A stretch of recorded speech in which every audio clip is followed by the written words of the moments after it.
My name is Kevin, a 25-year-old geek who has always been more comfortable with computers than people. Relationships? Well, they were as foreign to me as quantum physics to a preschooler.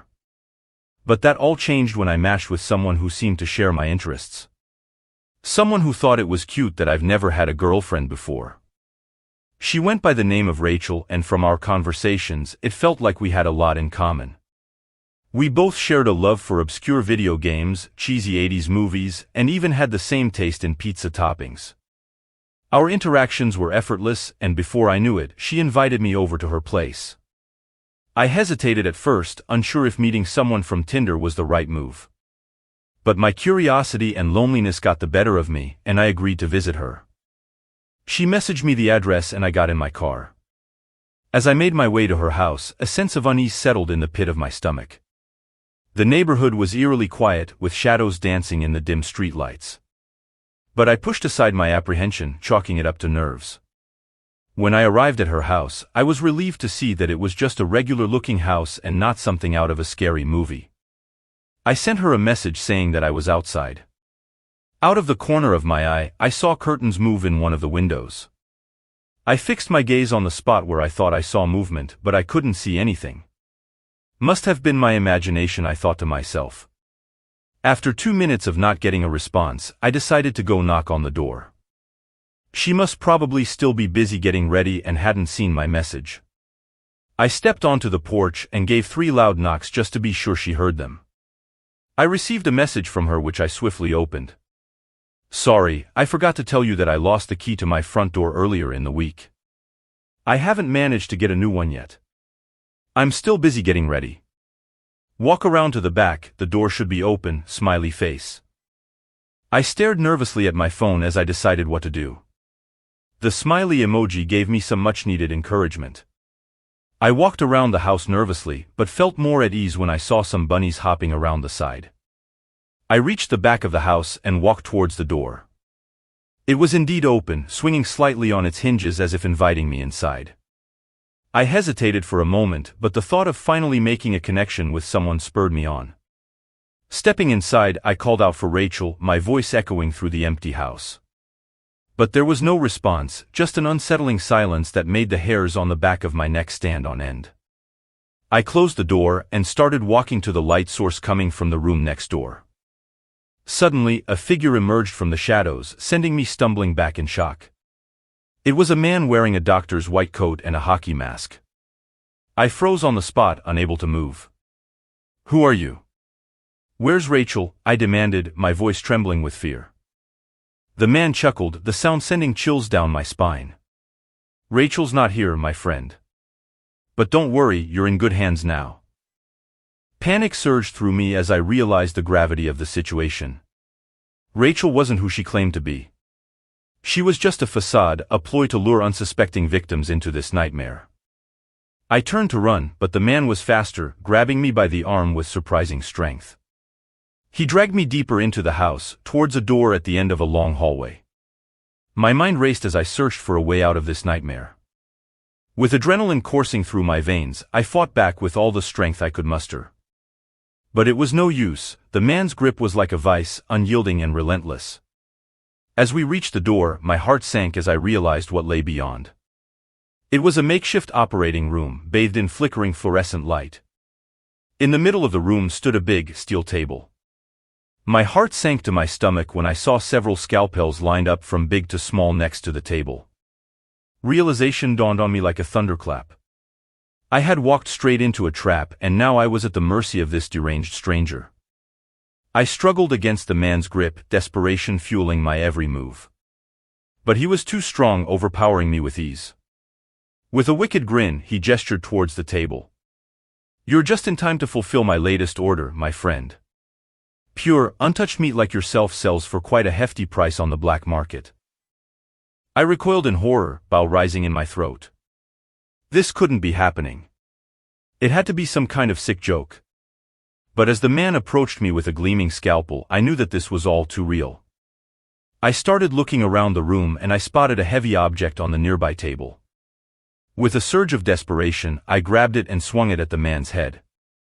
He stumbled back, stunned, giving me just enough time to break free and bolt towards the door.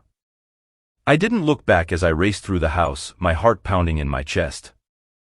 Adrenaline fueled my every move as I sprinted towards the back door, praying that it was still unlocked. My prayers were answered when I saw that the door was still unlocked and I burst out into the night, my lungs burning as I ran to my car for dear life. I gassed out of there and didn't stop until I reached my house. The police wasted no time in launching an investigation. Turns out the man used to be a doctor, but his medical license was revoked due to reasons not publicly known. When the police arrived at his door the following day and questioned him about the incident, he acted like he didn't know what they were talking about, but he refused to let them enter.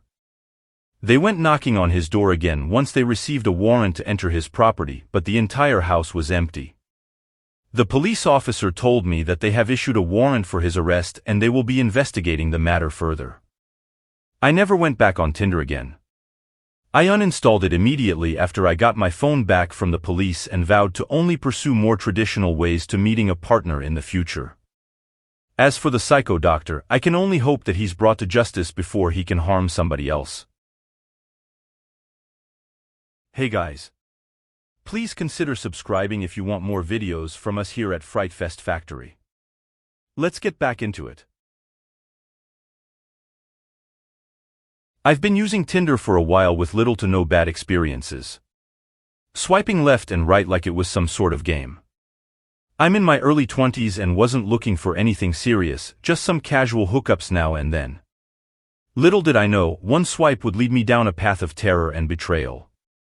Her name was Jenna, or at least, that's what she said her name was. We matched on Tinder, exchanged a few messages, and before I knew it, we were making plans to meet up at my place. She seemed normal enough in her profile pictures, nothing too out of the ordinary. So when she asked if she could bring a friend along, I didn't think much of it. After all, it could be fun, right? The night started like any other. Jenna and her friend, Amy, arrived at my apartment, both looking just as they did in their photos. We cracked open some beers, put on some music, and started to relax. But as the night went on, things took a sinister turn. I remember feeling a bit lightheaded, but I brushed it off as the alcohol hitting me harder than usual. Jenna and Amy were being unusually flirtatious, touching my arm and whispering in my ear. I should have seen the warning signs, but I was too drunk and too naive to notice.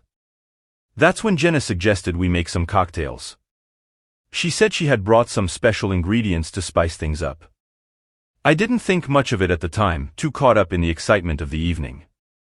But looking back, I should have been more cautious. I watched as Jenna poured the drinks, a mischievous glint in her eye. She handed me a glass with a smile, and I took a sip, the sweet taste of the cocktail washing over me. It wasn't long before the room started to spin, my vision blurring at the edges. I tried to stand up, but my legs wouldn't obey. I felt paralyzed, trapped in my own body as Jenna and Amy loomed over me, their faces twisted with malice. That's when it hit me, they had drugged me. Panic surged through me as I struggled to make sense of what was happening. Jenna and Amy wasted no time, tearing through my apartment like vultures, grabbing anything of value they could find. They rifled through my drawers, emptied my wallet, and even snatched my phone right out of my hand. I tried to fight back, to scream for help, but my voice was nothing more than a whisper, drowned out by the pounding of my heart in my ears. I watched helplessly as they stuffed their bags full of my belongings, their laughter echoing in the empty room. And then, as quickly as they had come, they were gone, leaving me alone in the darkness, broken and betrayed. I lay there for what felt like an eternity, the weight of their betrayal crushing me like a ton of bricks. In the days that followed, I tried to piece together what had happened, but the memories were fuzzy, distorted by the drugs coursing through my system. I reported the incident to the police, listing the items stolen, which amounted to nearly $2,000 worth of valuables. But without any solid evidence or leads, there was little they could do. I have not deleted Tinder, to be honest. I still use it every once in a while, but I am just more cautious now who I meet and invite over to my place. Stay safe, guys.